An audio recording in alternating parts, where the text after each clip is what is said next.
नमस्कार मित्रों, आप सभी का मैं पुनः एक बार अभिनंदन करता हूं। और पिछले दिनों से जो श्रृंखला संधि विषयक चल रही है, आज उस क्रम में हम लोग पूर्व रूप संधि का अध्ययन करेंगे। पूर्व रूप संधि स्वर संधि का एक भेद होता है और सामान्य रूप से हम कहें तो जब दो वर्णों में संधि हो और दोनों के स्थान पे पूर्व वाला रूप आदेश हो जाए, अर्थात पूर्व वाला रूप ही वहाँ पर आ जाए, तो इसे हम पूर्व रूप संधि के नाम से जानते हैं। महर्षि पाणिनि ने अपने अष्टाध्यायी में पूर्व रूप संधि के लिए जो सूत्र लिखा है वह सूत्र है एङः पदान्तादति। यह अष्टाध्यायी के 6वें अध्याय के प्रथम पाद का 105वां सूत्र है।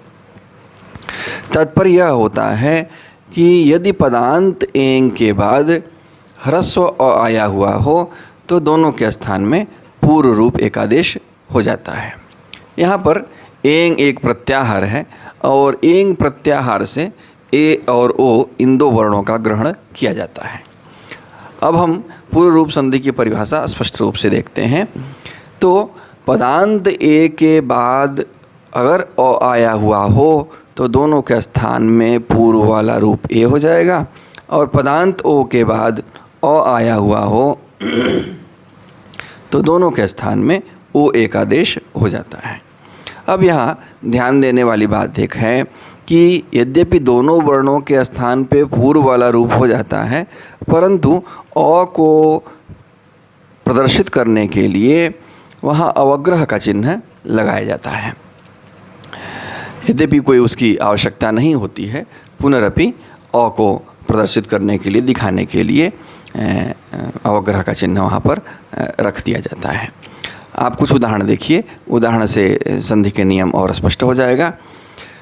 हरेव, लघु सिद्धांत कौमुदी में आचार्य वरदराज जी ने यह उदाहरण प्रस्तुत किया है।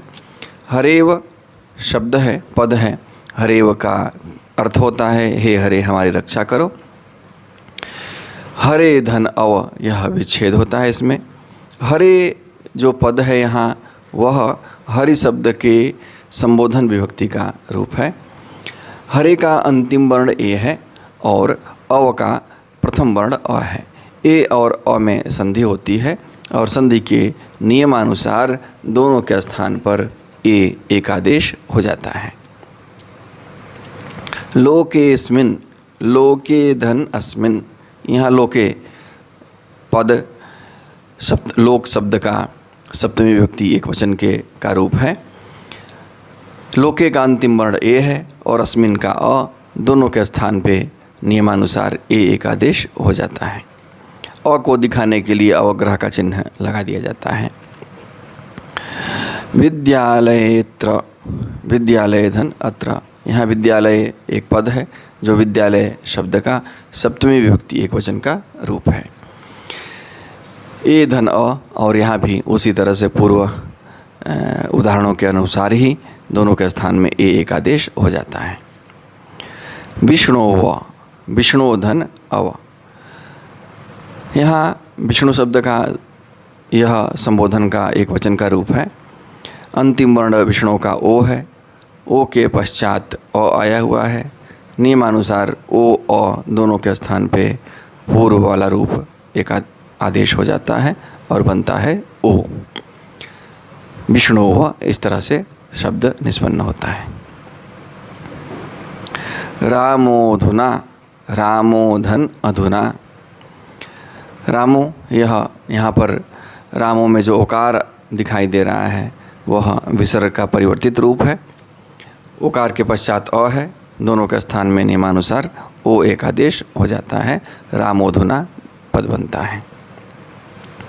लोकोयम, लोकोधन अयम, यहाँ भी लोको में जो अंतिम ओ वर्ण है वह विसर्ग का ही रूप है, प्रथमांत है यह। ओ के बाद अ आया हुआ है, दोनों के स्थान पे संधि के नियमानुसार ओ एकादेश हो जाता है। कुछ अन्य भी उदाहरण देखते हैं हम। महर्षि पाणिनि के अष्टाध्यायी में जो कुछ सूत्र प्राप्त होते हैं उन सूत्रों को हमने यहाँ प्रस्तुत किया है। स्थाने अंतरतमः, यहाँ देखिए स्थाने सप्तमी विभक्ति का रूप है, उसके बाद अंतरतमः है, पूर्व रूप संधि हो गई है। मुख नासिका वचनो अनुनासिकः, मुख नासिका वचनो प्रथमांत है, उसके बाद अनुनासिकः, यहाँ पुनः पूर्व रूप संधि हुई है। रामोस्मि, बड़ा ही एक प्रसिद्ध श्लोक है, रामोस्मि सर्वम सहे, वहाँ का यह उदाहरण है। सयुक्ते प्रधाने, यहाँ सयुक्ते में सप्तमी विभक्ति है और उसके बाद अप्रधाने शब्द हैं, दोनों में संयोग होता है और पूर्व रूप संधि होती है। संसारे धुना, सप्तमी विभक्ति है संसारे में, उसके बाद अधुना शब्द है, दोनों मिलते हैं और संसारे धुना यह वाक्य पद बनता है। धन्यवाद। हमें आशा है कि आपको पूर्व रूप संधि का ज्ञान अच्छी तरह से हो गया होगा। अगर किसी भी प्रकार की कोई समस्या होती है तो आप कमेंट करके हमसे निश्चित रूप से पूछ सकते हैं। धन्यवाद। नमस्कार।